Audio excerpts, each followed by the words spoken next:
some just alpha male, knight facing a horde of enemy, whatever, or it's D-Day and they're storming the beaches with bullets and bombs going off everywhere. And that's what I feel like when President Holland is speaking.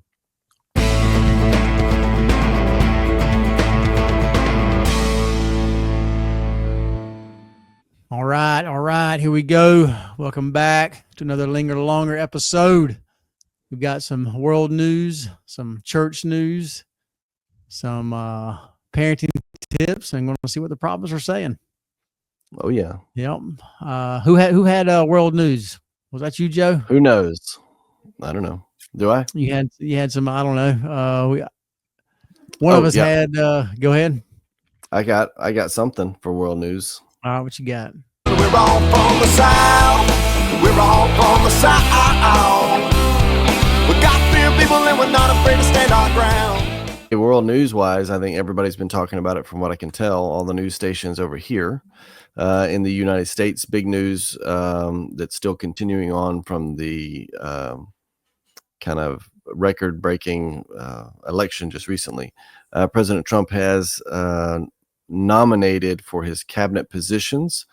Of course, Vice President J.D. Vance, Secretary of State Marco Rubio, Attorney General Matt Gaetz, Defense Secretary Pete Hegseth, Secretary of Homeland Security Kristi Noem, Director of National Intelligence Tulsi Gabbard, National Security Advisor Mike Waltz, CIA Director John Ratcliffe, White House Chief of Staff Susie Wiles, EPA Administrator Lee Zeldin, Ambassador to the United Nations Elsie Stefanik, White House Counsel Bill McGinley, Deputy Chief of Staff Stephen Miller, Border Czar Tom Homan, Ambassador to Israel Mike Huckabee, Government Efficiency Advisors Elon Musk and Vivek Ramaswamy, Middle East Envoy Steve Witkoff, and there's a few other names that were mentioned that will be helping out.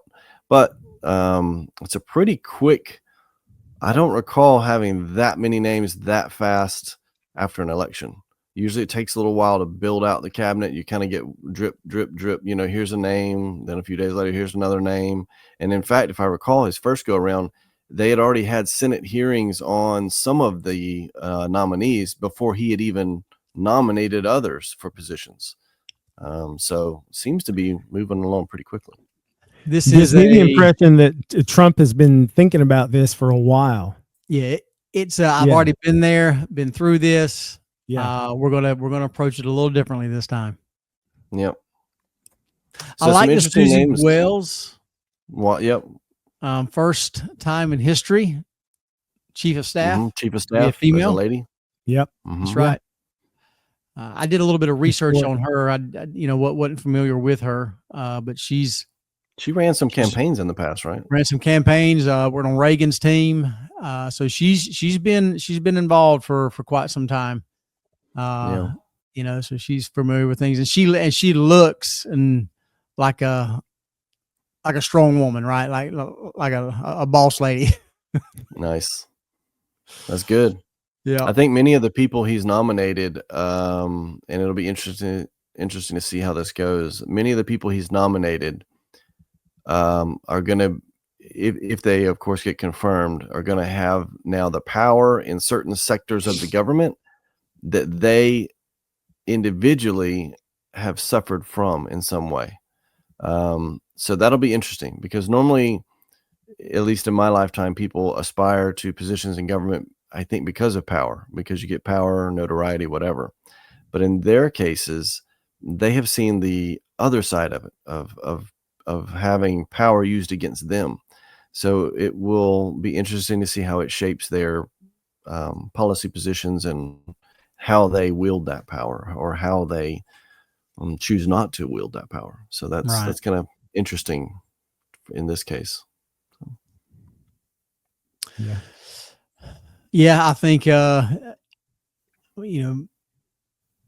barring any kind of criminal background check, I think you'd mentioned earlier about if they show any kind of ineptitude, inability to answer questions and really be able to fulfill that position, I think they should should pass through, right? Even if you have ideological differences, with the individuals, but he should have every opportunity to fulfill his cabinet with with his first picks to execute his plan. I think so, especially with the magnitude that Trump has won this election. I mean, you're talking about a bigger electoral college win, none bigger since I think Reagan, right? And then a bigger popular vote win for Republican, I think, since the first Bush, if I'm not mistaken. Right. So I mean, it's been decades and decades since you've had such a significant shift.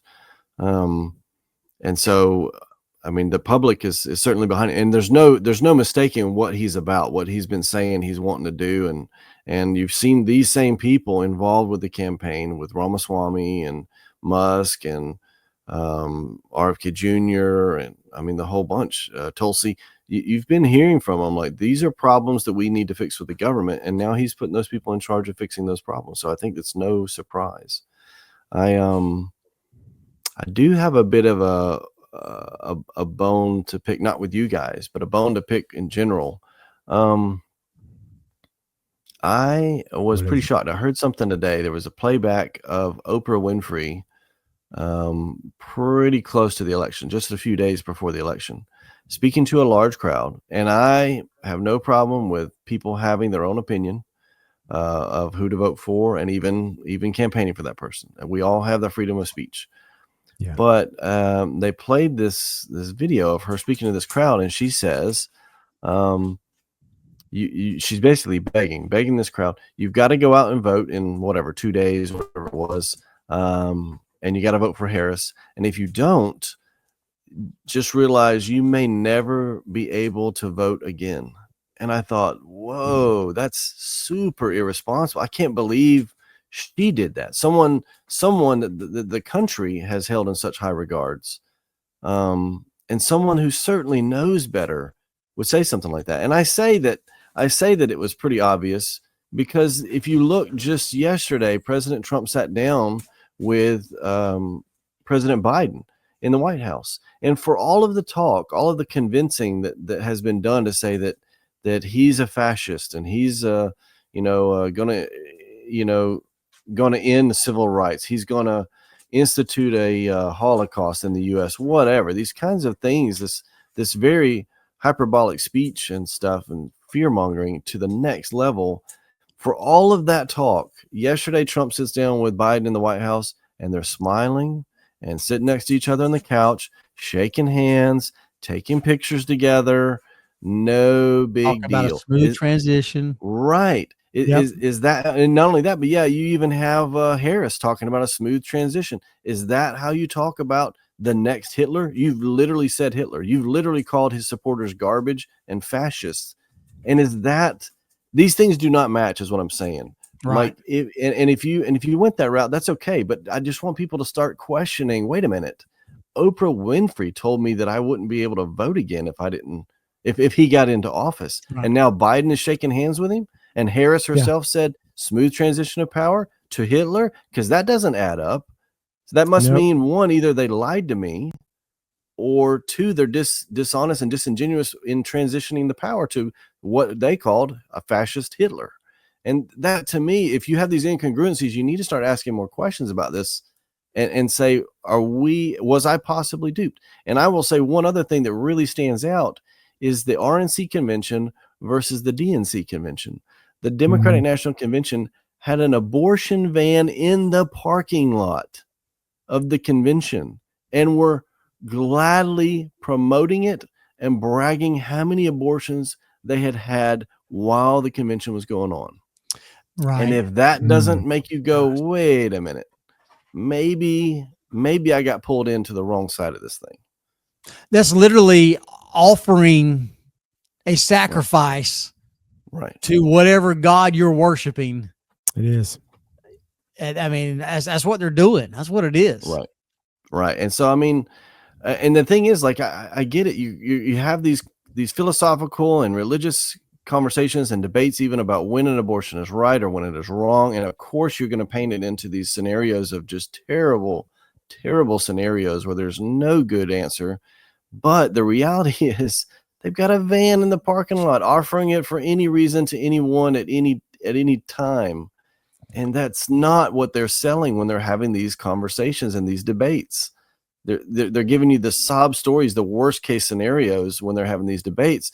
But in reality, they've got a van in the parking lot, offering it to any passerby. That's not the same thing. The Democrat Party has not changed. That's my position, and I know I sound like a broken record talking about this on this podcast, but I believe strongly the whole myth of the Southern strategy is about as credible as flat Earth or that NASA faked the moon landings. I mean, the Democrat Party is the same party that it's always been, because the techniques and the tactics that they're using against Donald Trump are literally the exact same tactics that they used against Abraham Lincoln. They defamed. He was a fascist. He's going to destroy the world. He's going to take away your rights. He's going to do this. He's going to do that. And they whipped up the Democrat voter base into such a frenzy of hatred against Abraham Lincoln that it was inevitable that he was assassinated, because so many people were brainwashed by the Democrat propaganda against him. Mm-hmm. So I got, with that being said, I've got right on cue here. Let's see what Satan had to say about all this real quick. All right. Okay. Pull it up. Let's roll that beautiful bean footage. Yeah. I think I got two of them here to share with you. Okay. Well, no beating around the bush. Okay. We lost the 2024 election. But it's been one heaven of a week. Okay. I'm super proud of our team. I mean, the lies, chaos, the hysterical push to trans everyone's kids and put tampons in the boys' bathroom. We did our best. And unfortunately, God and Republicans just played a better game out there. So we'll take some questions. What do you think went wrong there? It seemed like Harrison Walls was a perfect candidate. Honestly, I could have run a drug parakeet and it wouldn't have made a difference. My Democrat followers will vote for anyone who promises them the right to kill their kids. So the good guys they just wanted it more, I guess. You know, the match was just kind of unfair. Okay, it was a little uneven. I mean, it's not on their side. They had the truth, the Constitution, they have prayer, and they have Zachary Levi, you know, the guy from Tangled. And at last, I've seen the light. Anyway, the next 4 years, it's obviously going to be a rebuilding year. Babylon Bee's got some pretty good stuff. Yep. But yeah, man, dude, the Onion is dead. The Onion has officially died. Babylon Bee is that's right. The satire. Satire. Yes. Yeah. Isn't it hilarious? Isn't it crazy that we're living in a time now where the conservatives are the funny ones, right? Where the conservatives are the defenders of free speech, where the conservatives are the anti-war, you know, where the conservatives are the people that want to treat everybody fairly. You know, it's kind of weird. You know, it's a strange time in history where the Well,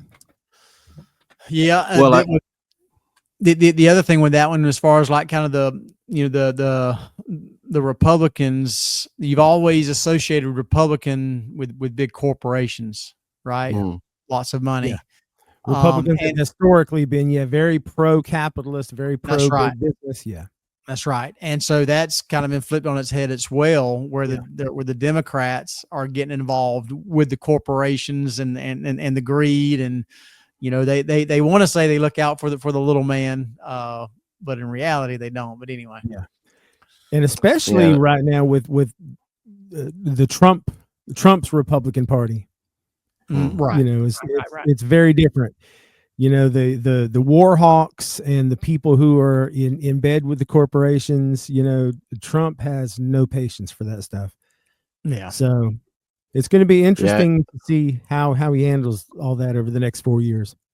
I don't know. I think we've had a dysfunctional government long enough that you might be able to say it's not ironic that the conservatives are doing all that.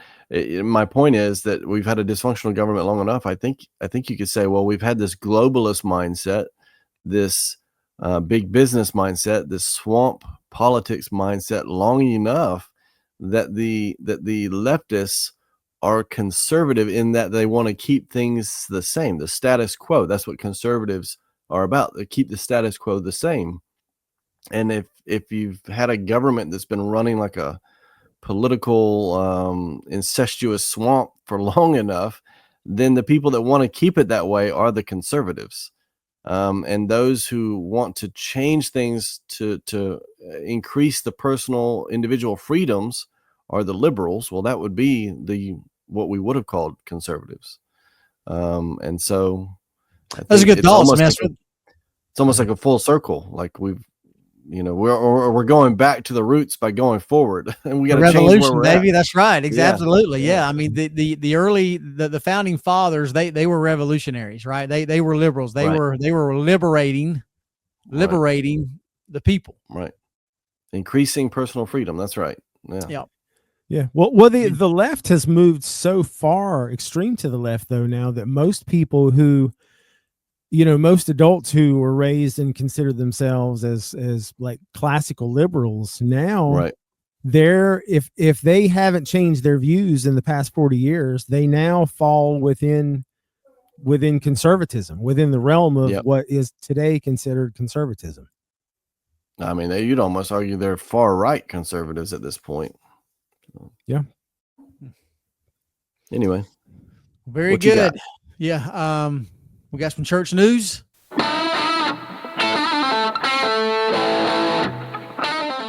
There's been quite the buzz out at BYU.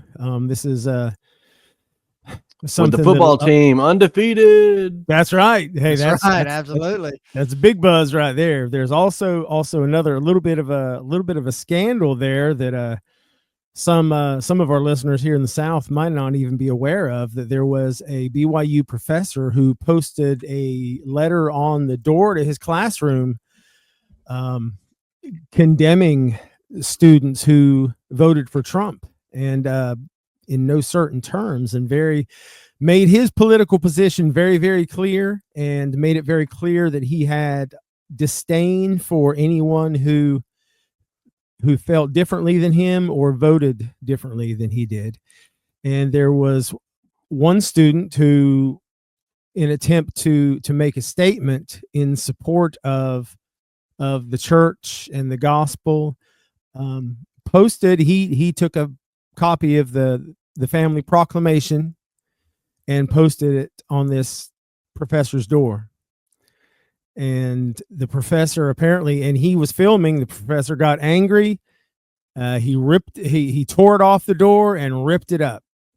Yeah. Ripped up the family proclamation in front of, and it was on video and it went viral. And so now the whole world has seen this professor at BYU who literally ripped up the family proclamation. Yeah. What are we coming to? What is BYU coming to?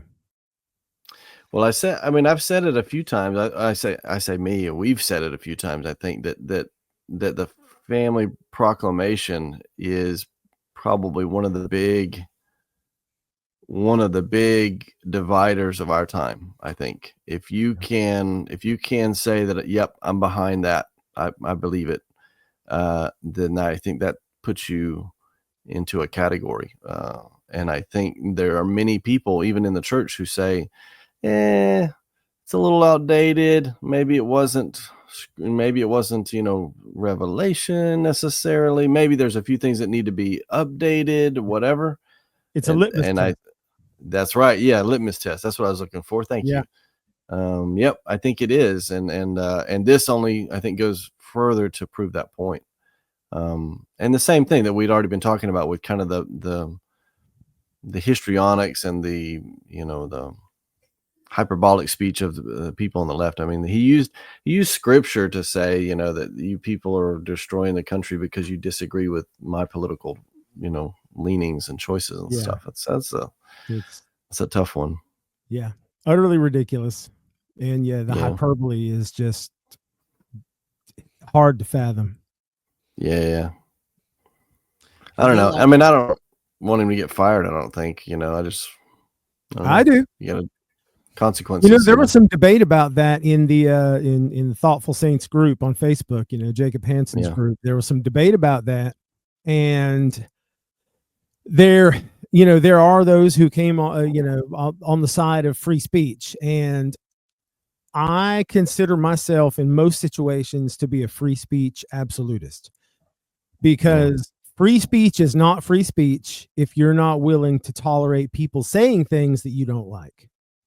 However, the situation here is this is a professor who is teaching at a school that is owned by the Church of Jesus Christ of Latter-day Saints. Right. And if he openly opposes the teachings of the Church of Jesus Christ of Latter-day Saints, I don't think he is appropriate to be there.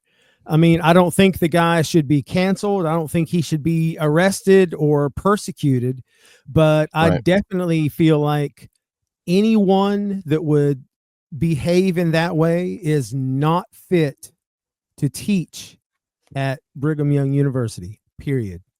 So I have no problem, no qualms at all with calling for his being fired from BYU. I'm okay with it. I just wish if it's to happen, it should happen at the hands of BYU. Their normal process, the normal whoever, the board, the dean, the whoever's, get involved, and including the PR department, to say, listen, this is really bad PR for us. And then they make that decision rather than the angry mob, calling for his resignation, getting what they want.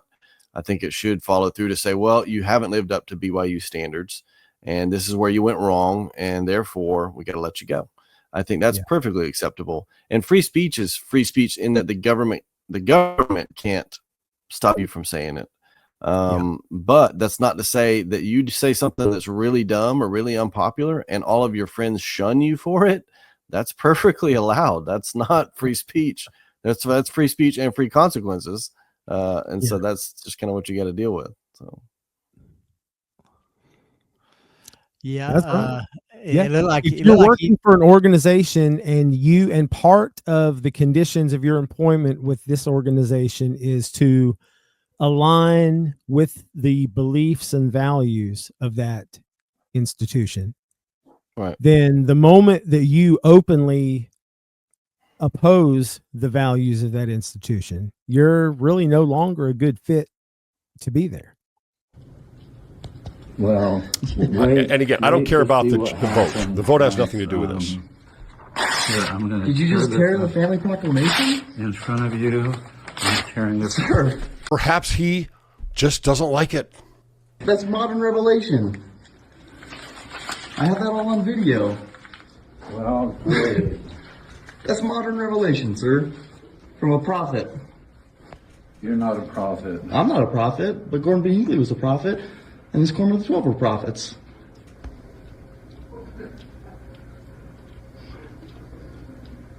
Were they not? Why wouldn't you say something here? You're a coward. I'm a coward. You're the one that just tore. Why wouldn't you say yes? You just came and put something on. You were on video. That not confers. Well, I hope you have a nice day. Yeah. That's interesting. I don't think he realized he was being recorded in the beginning.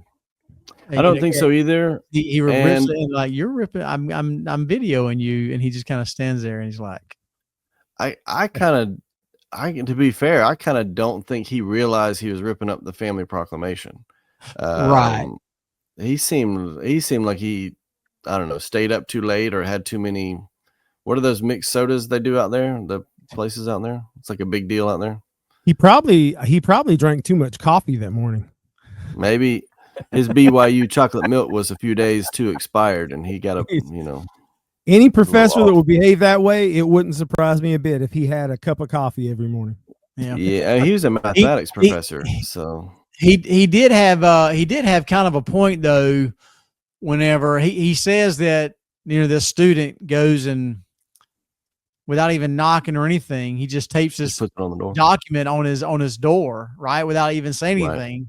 So I'll give him that. The student, if you want to be a man, okay, about and stand up for your beliefs, knock on his door, and let's have a conversation.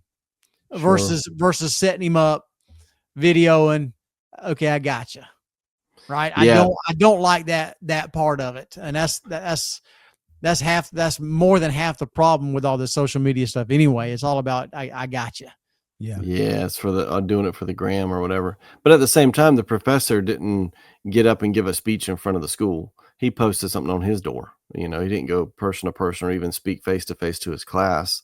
He just, put it on his door and hid behind his credentials, in my opinion, too. So it's, tit for tat. I think to me, there's a big difference between him posting that on his office door at the university versus him sharing his personal social media. Yeah. Something like that. Yeah. And what did he post? He posted a scripture that was saying, like, when the people choose iniquity, then you'll know that the end times are come, or their nation is going asunder, or whatever. Like, it's all going to fall apart. I can't the Lord is going to punish them, or whatever. Okay. All right. Well, I didn't realize that. So that makes a little more sense with the student doing what he did. Yeah, and then he specifically connected it to his students who voted for Trump. And now you're going to be responsible for the destruction of America. So it was pretty blatant what he was saying and who he was blaming. I got you. Well, and then he did an interview too, and was like, he doubled down, but then he said, well, I'm not, what did he say? He said, because there's you got to be neutral, I guess, as a teacher at BYU when it comes to politics. And he said, well, I didn't endorse any candidate, so I'm technically neutral. And I was like, what? That's the most ridiculous thing I've ever heard. You can't put on blast everyone that voted for one candidate and say you didn't make an endorsement. Yeah. Wow. So, yeah. Anyway. Very good. Very good. So y'all want to talk about what the prophets are saying?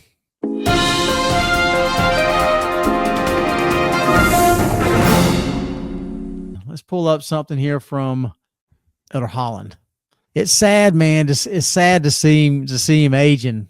It is. Gosh, I know it breaks my heart every time I see him now, because he's looking so old, and I'm like, oh gosh, man, Elder Holland's not going to be with us forever, man. I'm going to hate to see him pass on, man.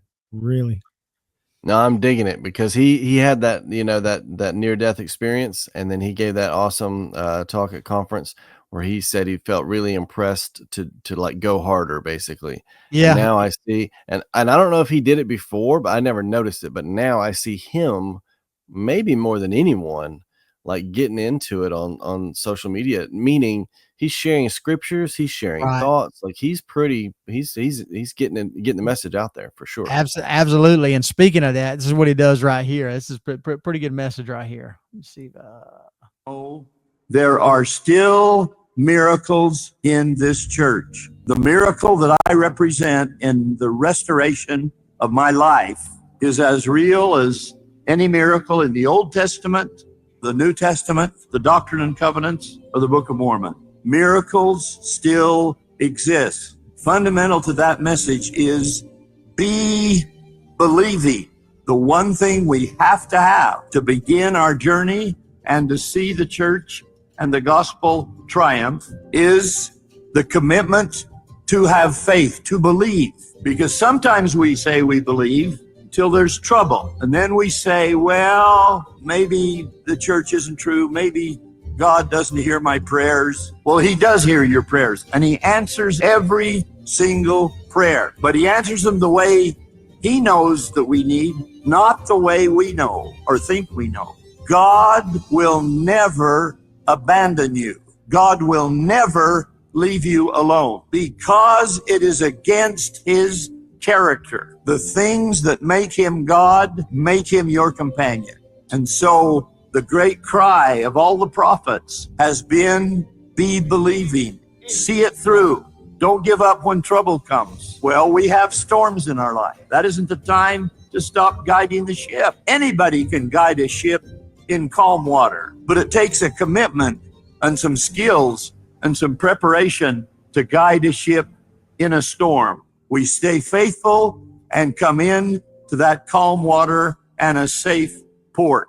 Please, and especially the young people, be believing and have this deep in your heart and see it through the rough weather, because we'll all have some storms, but you'll be guided and protected and safe if you will stay close to the gospel of Jesus Christ. Every other philosophy for hundreds of years, and none of them ultimately succeed. The only truth, the only guide, the only plan that succeeds is the gospel of Jesus Christ. Man, that goes hard. Wow. I'm gonna go turn in my mission papers again. That's it, man. You can just see the energy that's coming out of him. And that's what I like. Like I'm sure when his time is up, I am definitely going to shed some tears and miss him. But I love seeing his energy. I love seeing his second wind. I love seeing him come through on that promise that you know of what he was inspired and kind of what was revealed to him, you know, and sharing that with us. It was it's always good to see him. So.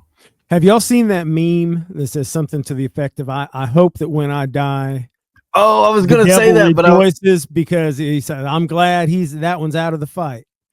Yeah. That's going to be Elder Holland right there. That's Elder a C.S. Holland. Lewis quote, but I thought you were going a different direction because I was going to say it, but I was giving you a little bit of time to respond before I say it. So I'll give Jackson some time and then I'll circle back. What you talking about, the meme?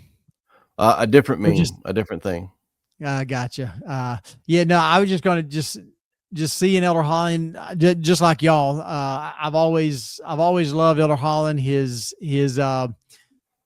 willingness to speak directly and with power, and he's one of the most eloquent speaking apostles that I've ever heard. He writes some really good talks. The words that he's able to put together are really, really motivating. And again, back when we all saw him kind of aging and getting more, a little more weak, a little more feeble, and then he had the experience. Well, he got sick, and then when he said he had his dream vision, he was called away there a little bit. And like you said, Joe, he's come back with his second wind. With an extra almost a second witness to the second witness, right? He's like, let's go. You know, I've got some more in me. He's got some emphasis. Yeah, he fires him up, man. He's like the Billy Graham of Mormonism. Yeah. Yeah. And his point is believe, all right? Willing to believe. Yeah. Okay. Yeah. Willing to believe, to push through. And I love how he says, you know, things getting well, you know, the church might not be true, right? You know, or because things are hard, because things are hard, or because these people are saying these things. I think Kenny was talking about it in our Come Follow Me discussion there a little bit like that. But yeah, just really, he's inspiring to watch for sure. Yeah, for sure. And where I thought you were going, Kenny, with the meme thing is this. It's not. I guess it's not really a meme. Maybe it's a video meme, and it ties several different things together. And there's a bunch of different versions of this, but I've been getting them lately, I think because of Veterans Day, maybe. It's just been filling up my feed, my video feed. So anyway, it's this little short video clip. And it's it's Madonna's song, Like a Prayer, but it's like a choir singing it.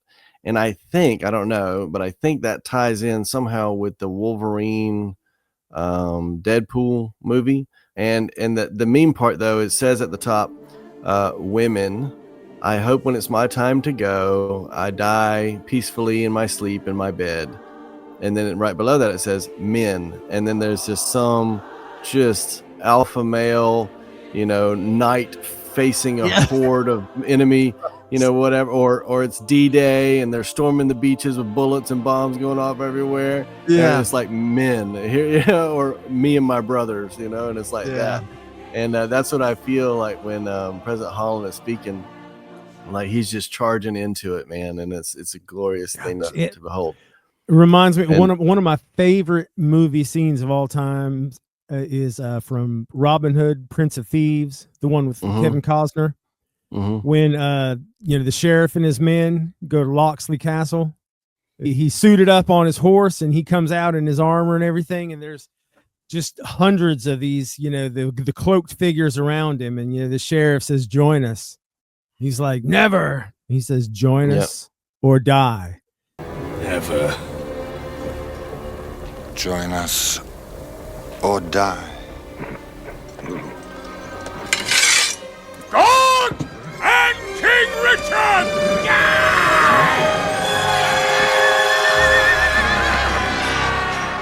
Like, oh my gosh, like you go down fighting, man. That's Yep. it. That's the thing, man. No matter the odds. And so that reminded me though of I guess it's a poem, and I need to look. I never wrote down where this came from, but I've always liked it. So I'll read it to you now if you've got a moment. Go for it. All right. You down with that? Here we go. Down with it. Then out spake brave Horatius, the captain of the gate.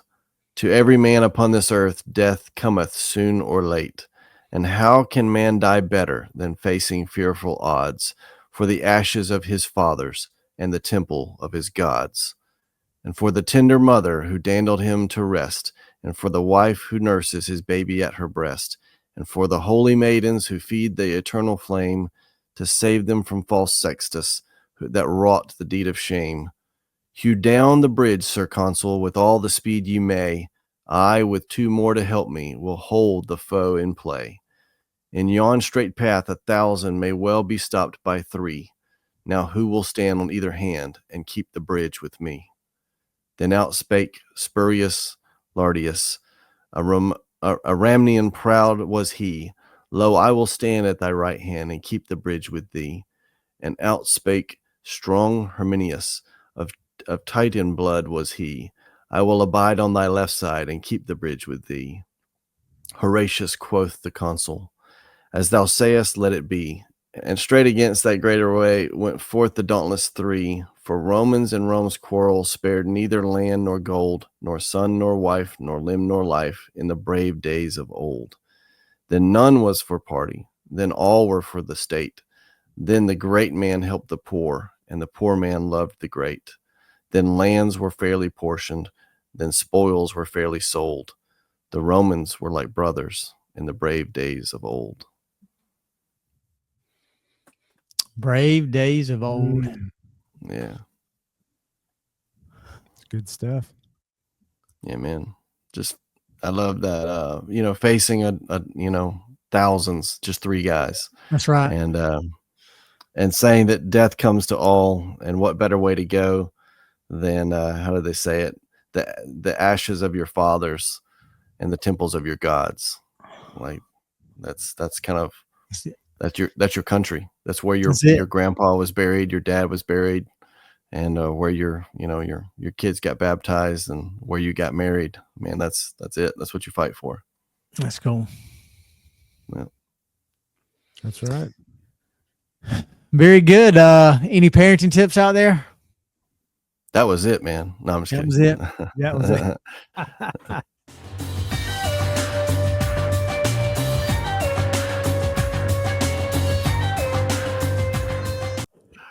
Yeah. I think, just what we've been talking about, share this stuff with your kids, share this with your family, get them in on it. Let them talk about it. Let them talk about the politics. Let them talk about the news. Let them talk about, what Jeffrey R. Holland has been saying and stuff, get them involved. Yeah. Invite that conversation. Sometimes it's hard to get them conversating, right? I think Joe shared earlier, I think maybe been off camera before we record or whatever, but anyway, he talked about one of your daughters. Which daughter was it? Gracie. Yeah. So I tried talking to my kids about the upcoming election beforehand, and they didn't seem too interested. My oldest, she was, and she actually was pretty knowledgeable about it, which surprised me that she'd kind of done some of her own reading and research and stuff. But we still didn't have like very lengthy conversations. But then after the election, and it happened to be while my parents were visiting. Gracie really instigated it, but wanted to talk politics, and we talked for hours. She had questions, and she had rebuttals and further questions, and just a long conversation. We were up till past midnight talking, and that's why I say they don't always want to talk talk about what I want to talk about when I want to talk, but when they're ready, then strike when the iron is hot, and That's right. have a conversation. Absolutely. That's good stuff right there. I think you gotta have these conversations as much as you can early on in really building that foundation for them, because if they're going to college, they're going to be inundated with all kinds of stuff, right? Specifically, if they go to college, they're going to get it anyway. But you send them off to an institution that's talking about being liberating or liberal or what have you. You got to have a strong foundation. Got to have it. Got to have it. That's right. Foundation. Yep. It's especially, I think, even at the church schools, that gets tricky too, because I think if you go to, well, like us, if you grow up in the South, you're probably in the minority when it comes to our religion, whether it's at school or, sports activities, if it's at extracurricular stuff, you're hanging out with your friends, whatever, even your job or whatever, you're in the minority, I would say, pretty consistently across the South.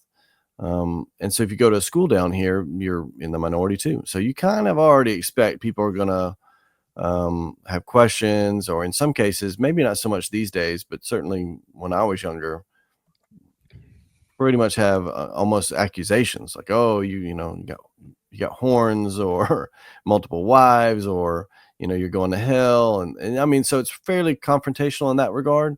But that's one set of dangers. So having a strong foundation, definitely. But then if you go to an LDS school, and I didn't, so maybe I'm off base on this, but judging by this professor we talked about earlier, it's a little different, because now this is a member of the church. This is a leader. This is someone that you were sent out there because you can trust. Yeah, this should be trusted. Yeah.